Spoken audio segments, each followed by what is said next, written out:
স্বাগত বন্ধুরা। আজ আমি শোনাব প্রমথনাথ বিশির লেখা 4জন মানুষ ও একখানা তক্তপোষ গল্পটি। একদিন বিকালবেলা এক সরাইখানায় 4জন পথিক আসিয়া পৌঁছিল। সরাইখানার মালিক তাহাদের যথাসম্ভব আদর অভ্যর্থনা করিয়া বসাইল। পথিকরা অনেক দূর হইতে আসিতেছে, পথশ্রমে অত্যন্ত ক্লান্ত। গতরাত্রি তাহাদের সকলেরই বৃক্ষতলে কাটিয়াছে। আজ সরাইখানায় বিশ্রাম ও আহার করিতে পারিবে আশায় উৎফুল্ল হইয়া উঠিল। তাহারা একটি কক্ষে বসিয়া আহার করিয়া লইল এবং তারপরে পরস্পরের পরিচয় লইতে লাগিল। তাহাদের কেহ কাহাকেও চিনিত না। এই তাহাদের প্রথম সাক্ষাৎ। প্রথম পথিক বলিল যে সে একজন শিক্ষক। এখন বিদ্যালয়ের ছুটি, তাই সে তীর্থযাত্রায় বাহির হইয়াছিল। হিমালয়ের পাদদেশে পশুপতিনাথের পীঠস্থান, কয়েকজন সঙ্গীর সাথে সে সেখানে গিয়াছিল। দেবদর্শন সারিয়া ফিরিবার পথে তাহারা পথ হারাইয়া এক বনের মধ্যে ঢুকিয়া পড়ে। রাত্রে তাহারা এক গাছের তলায় আশ্রয় লইতে বাধ্য হয়।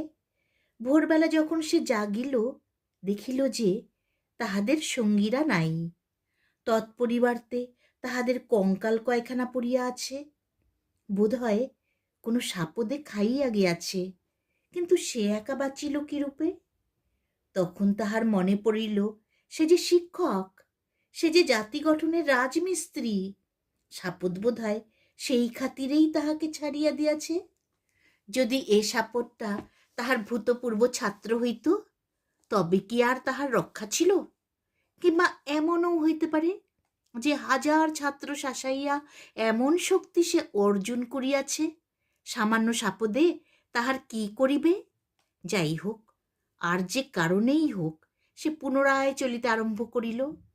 সারা দিন চলিবার পরে সে এই সরাইখানায় আসিয়া পৌঁছিয়াছে। সংক্ষেপে ইহাই তাহার পরিচয়।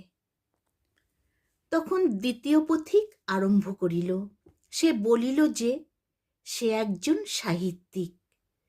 গোরক্ষপুরে সাহিত্য সম্মেলনের অধিবেশনে সভাপতি নির্বাচিত হওয়ায় সেখানে সে গিয়াছিল। একটি বৃহৎ অট্টালিকায় যখন মহতী সভার অধিবেশন আরম্ভ হইয়াছে, এমন সময়ে এক কালান্তক ভূমিকম্প শুরু হইল। ফলে অট্টালিকার ছাদখানি পড়িয়া সকলেই মারা গেল। কেবল সে